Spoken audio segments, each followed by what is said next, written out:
Hi everyone, welcome to MBA Pathshala. Hope you're doing well. So this is the next video in the Basic to Advanced LRDI practice series, and today is day 24. Calculated DI हम कर रहे हैं. This is session 3 of calculated DI, right? चलो फिर start करते हैं इस particular session से. And as always, first pause this video right here itself. Try this set first yourself, and then proceed on with the rest of the solution. Right, so I hope you would have tried this particular set.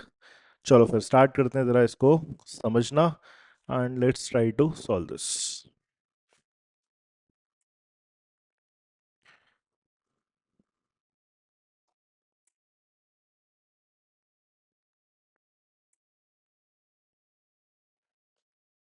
Okay, let's start reading this, let's understand this, and then we'll move on to the next slide. An MBA coaching institute, while ranking the regional business schools for the reference of its students, looks at 4 parameters: faculty, reputation, placement, and infrastructure. Small forms में FRPNI, क्योंकि यही चीज अपने को table में दिखेगा. ठीक है, FRPI are the like 4 parameters जिस पर रैंक करा गया है. The 4 parameters are used to arrive at a composite score, CS calculate होगा, which the institute uses to grade the B schools.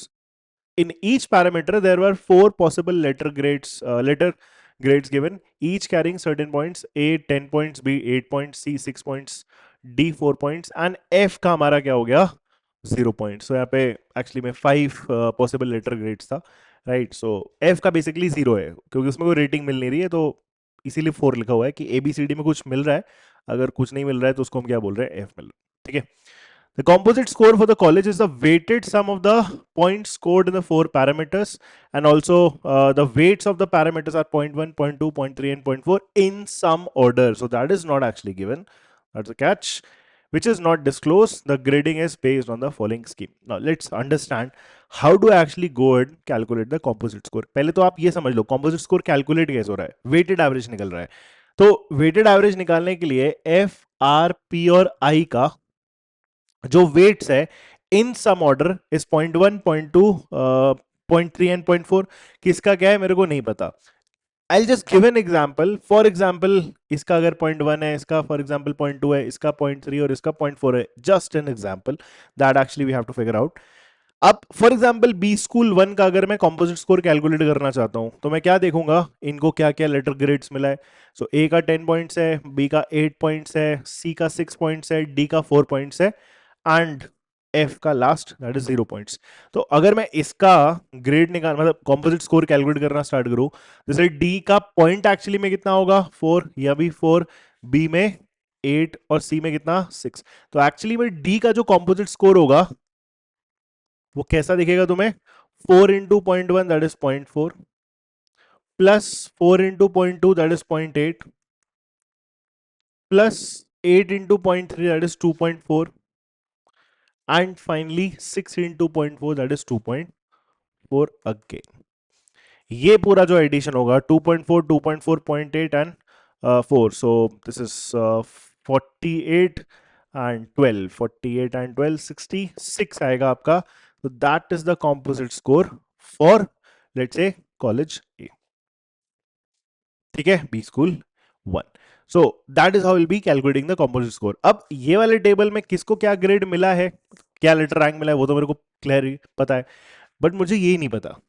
अगर मैं ये फिगर आउट कर लूं एफ आर पी आई में क्या रिस्पेक्टिव हमारे वेट्स एलोकेटेड है, किस ऑर्डर में एलोकेटेड है, then will be able to complete that whole table कि हमारा ओवरऑल कॉम्पोजिट स्कोर हर कॉलेज का, हर बी स्कूल का कितना आएगा, हम फिगर आउट कर लेंगे. ठीक है, तो दैट्स द होल आइडिया. और उस चीज को फिगर आउट करने के लिए we have these 3 conditions. B school 4 is better than B school 3.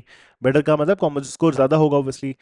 3 का is more than 7 and B school 2 का is more than B school 5. तो ये 3 हमारे पास क्लूज हैं, उसी को यूज करेंगे.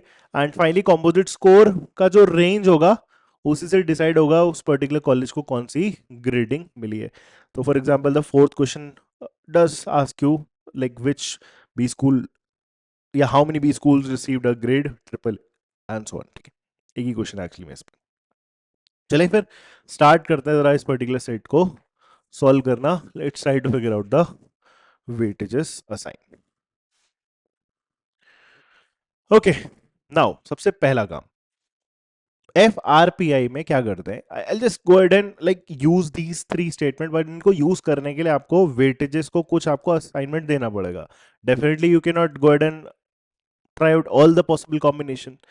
तो इसीलिए हम क्या करेंगे, सिंपल पहले वेरिएबल्स अलोकेट कर देते हैं. फॉर एग्जांपल इसका वेटेज अगर ए है, इसका वेटेज अगर बी है, इसका वेटेज अगर सी है और इसका वेटेज अगर डी है, तो फिर हम ये जो अपनी तीन स्टेटमेंट है इनको हम लिखेंगे. मे बी इनइक्वालिटी बनेगी बिकॉज तीनों ही केसेस में ग्रेटर देन का यूज कर रखा है, तो इनइक्वालिटी डेफिनेटली बनेगी. Now let's write the first condition. B school 4 का जो लाइक कॉम्पोजिट स्कोर है, it is better than B school 3 का composite score. First of all B school 4 का कॉम्पोजिट स्कोर कैसे बनेगा, तो याद रख लो, इसमें फिलहाल मैंने लिखा नहीं है, आप चाहो तो लिख भी सकते हो. ठीक है, कि क्या हमारे पास इनकी वैल्यूज आने वाली है, we can actually do that, but मैं ऐसे कर रहा हूँ. फॉर एग्जाम्पल बी स्कूल 4 है ना, तो सी का मतलब 6 है, तो 10 8 6 4 है, और फिर लास्ट में 0 है एफ का. 10 8 6 4 ABCD इन दैट ऑर्डर, और एफ का कितना है 0. तो उसी तरीके से कर रहे हैं. तो बी स्कूल 4 का अगर मैं लिखूं तो कितना लिखूंगा, C would be what 6, तो 6A प्लस, बी स्कूल 4 पे कर रहे हैं, D is 4, so 4B plus again 4C plus B would be 8, so 8D.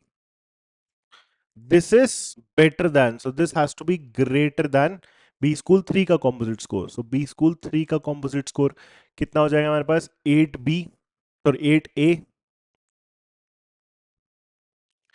Plus C 6B plus D 4C and plus last में 4D. ये relation आया. इसको हम क्या कर लेते हैं, साथ ही साथ इसको जितना सिंप्लीफाई कर सकते हैं उतना सिंप्लीफाई कर लेते हैं. तो फॉर एग्जांपल यहाँ पे 4C एंड 4C कॉमन है, कैंसिल आउट हो जाएगा. 8A minus 6A, so that will be 2A plus 6B minus 4B, that is also 2B, and 4D इधर जाएगा तो 8D minus 4D, so that will be 4D. तो 4D has to be greater than 2A plus 2B. इसको मैं simply 2 से divide कर दूं तो I will get this final result, that is 2D has to be greater than A plus B. तो इन पे weightages ऐसे असाइन होंगे कि ये आपका रिलेशन क्या रहे, सेटिस्फाइड रहे. वो पहला एक रिलेशन हुआ, बट ऐसे तो बहुत सारे पॉसिबल कॉम्बिनेशन आ सकते हैं, तो फिलहाल हम इसको छोड़ते हैं. बाकी के दोनों स्टेटमेंट भी यूज करते हैं. सेकंड पॉइंट क्या बोलता है, B school 3 is better than B school 7. अच्छी बात यह है कि बी स्कूल 3 का तो हमने ऑलरेडी लिख लिया है, so this was B school 3. Let's use different colours और क्लैरिटी आएगी. ठीक है, सो बी स्कूल 3 का ये वाला पूरा expression, so that is 8A plus 6B plus 4C plus 4D. So this has to be greater than B school 7. So B school 7 कितना हो जाएगा, 8A प्लस 4B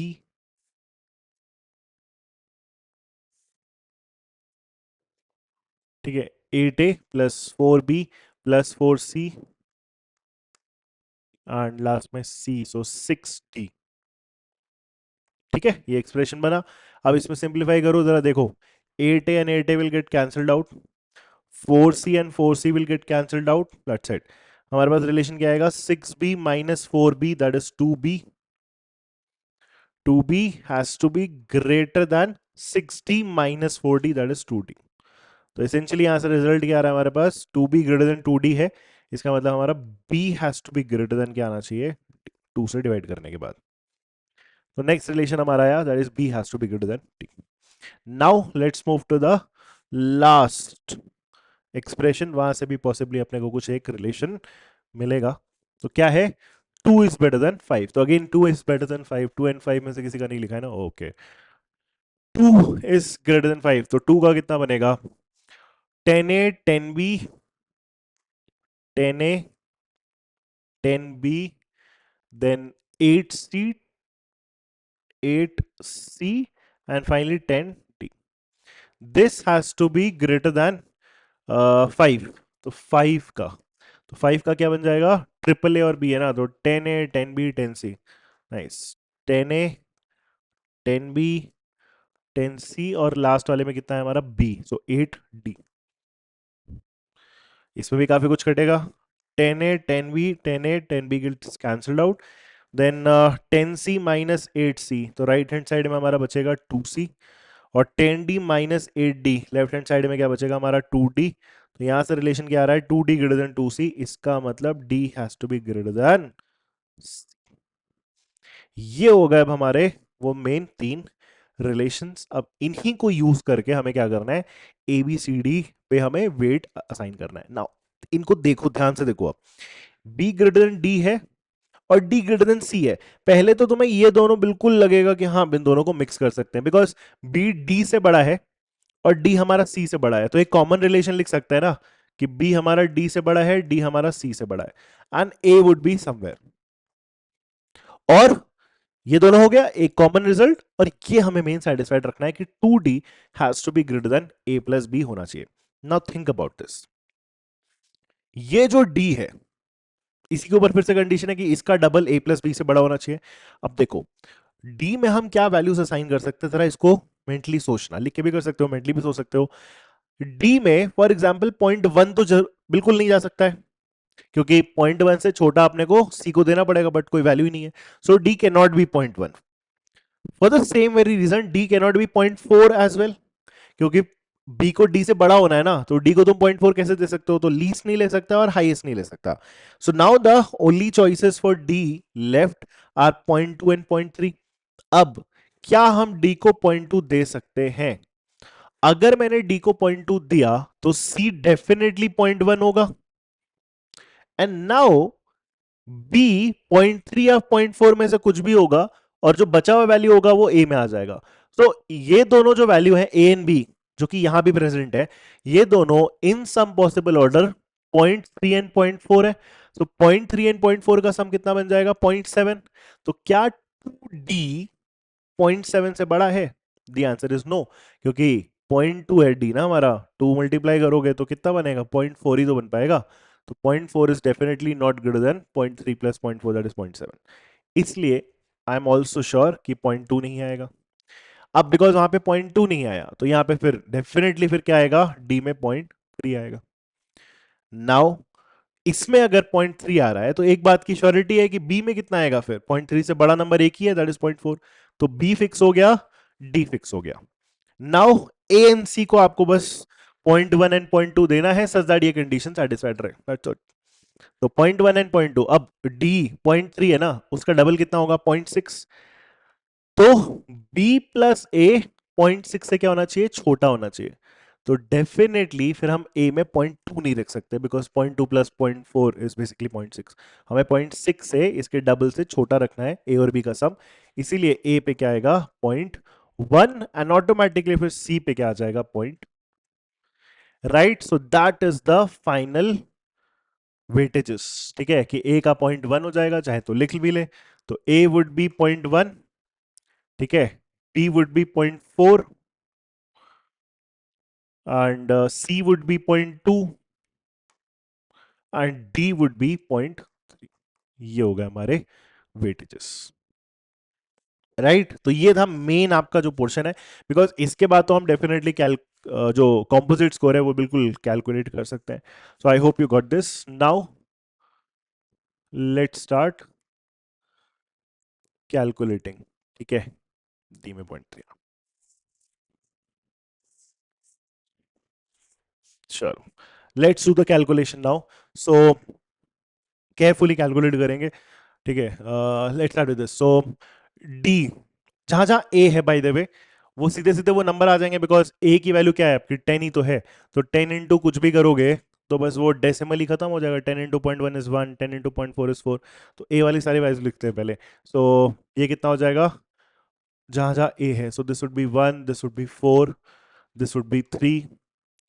ठीक है, देन ए नहीं है, ए नहीं है यहाँ पे, this would be 1, this would be 4, this would be 2, बस यहाँ नहीं है, यहाँ नहीं है, और this would be 1 and this would be 4। पहले तो ए कंप्लीट हुआ, फिर बी ढूंढ लो। तो बी की वैल्यू क्या है, 8 है। और जरा कैलकुलेट करें तो 8 × 2 16 1.6, 8 × वही सेम चीज 1.6। तो इस कॉलम में जहां जहां बी आएगा ऑब्वियसली फिर हमारा 1.6 ही आएगा ना। ऐसे करो, क्यों बार बार मेहनत करना है ना। इस पूरे कॉलम में बी है तो 0.2 से मल्टीप्लाई होगा, तो 8 × 0.2 एक बार कर लिया 1.6, दैट इज डन। इसमें फॉर एग्जाम्पल बी यहाँ पे है ना, तो कितना होगा 8 × 0.3 होगा, तो 8 × 0.3 वुड बी 2.4। तो इस कॉलम में जब भी बी आएगा तो 2.4 ही आएगा, 2.4 2.4 2.4। यहां पे 0.4 से मल्टीप्लाई होगा, बी बाय द वे हमारे पास है ही नहीं, प्रॉब्लम ही नहीं है। इसमें हमारे पास बी है, तो यहाँ पे हमारा कितना आएगा 0.1 से मल्टीप्लाई होगा, तो 8 × 0.1 वुड बी 0.8। तो बी जहां जहां है 0.8 है, सो ये दिस इज ऑल्सो 0.8। तो ए हो गया है और तुम्हारा बी भी हो चुका है। नेक्स्ट सी पे आ जाओ। इसमें हमारा सी की वैल्यू क्या है 6 है, तो 6 × 0.1 वुड बी 0.6। इसमें ये भी 0.6। इसमें 0.4 से मल्टीप्लाई होगा आपका 6 ना, सी की वैल्यू। तो ये कितना हो जाएगा हमारा 0.4 × 6, 2.4, सो दिस वुड बी 2.4। और सी तो नहीं है, ओके। इसमें भी हमारा सी नहीं है, प्रॉब्लम खत्म। ओके, इसमें हमारे पास सी है, यहाँ पे सी 6 × 0.3 1.8 यहाँ पे भी बनेगा, और 1.8 हमारा यहाँ पे भी बनेगा। And last but not the least D की वैल्यू क्या है 4, 4 × 2.1 0.4, और ये तो हो गया। यहाँ पे 4 × 0.4, 4 × 0.4 would be 16, 1.6, 1.6, 1.6। f by the way हमारा जीरो था, तो ये तो चलो जीरो ही है। यहाँ पे 4 × 0.2 0.8, 0.8, 0.8, 0.8, डन। एंड लास्ट यहाँ पे 4 × 0.3 वुड बी 1.2, 1.2, 1.2। ये हो गए हमारे रिस्पेक्टिव आपके स्कोर्स। अब इनका अगर हम एडिशन कर देंगे तो वो अपने को दे देगा क्या, कॉम्पोजिट स्कोर। इसको भी कर लेते हैं। सो 0.4, 1.6, 1.6, 1.8, सो 2 and 3.4, 2 and 3.4 5.4। Next 1 4 3 and 0.6 1.6, 4 5 3 8 9.6। Next 1.2 0.8 2, 2 और 2.4, 2 एंड 2.4 4.4, 4.4 और 8, 4.4 एंड 8 5.2। नेक्स्ट 0.6 1.6 0.8 2.4, तो 2.4 1.6 ये दोनों मिला के 4, और ये 1.4, 4 और 1.4 दैट वुड बी 5.4। देन 4 5 6 7 7 8 9 9.4, इसका कितना 0.6 0.8 0.2, सो ये हो गया 2 2.6। Then 0.8 0.6 0.8 0.8, okay, 1.8 0.8 2.6 2.6 1.6 4.2 4.2 and 0.8 would be 5। Last 4 plus 1 5, 5 or 4 9, right? That would be the final composite score.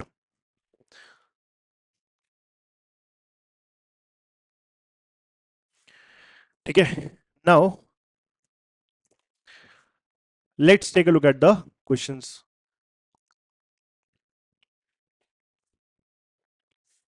Sorry. Now first question क्या है, what is the weight of the parameter placement? तो what is the weight of the parameter placement? तो placement का हमारा यही था ना, F R P I parameter placement. I just go and check F R P I में वही same थे कि नहीं। एफ आर पी आई में हाँ, faculty reputation placement and infrastructure, fine. So first alphabet, so what is the weight of the parameter placement? तो placement का हमारा वेट कितना है 0.2। How many, second question, how many of the 8 B schools had a composite score between 0.5 and 0.8 both inclusive? तो 5 to 8 वाली range पूरी देखनी है, तो 5 to 8 वाली रेंज 1 2 3 5 to 8, दिस ऑल्सो। ठीक है, 5 to 8 की रेंज। तो how many B schools are there, 1 2 3 and 4 would be the right answer. Third, what is the highest composite score among the 8 B schools? 9.6 was actually the highest, है ना? So 9.6 is the highest composite score among the 8 B schools. And finally, how many B schools received a grade triple A? तो triple A किसको मिलता है? Composite score का क्या range है? Composite score greater than और इक्वल टू 9. तो greater than equal to 9 तीन नंबर का है, 1, 2, 3. तो 3B schools got a grade greater than equal to 9. Right, so that is the final problem, and with that we're done with this particular set. Right, so I hope you would have understood this particular set. If you have any doubts, you can just put that in the comments. Thank you.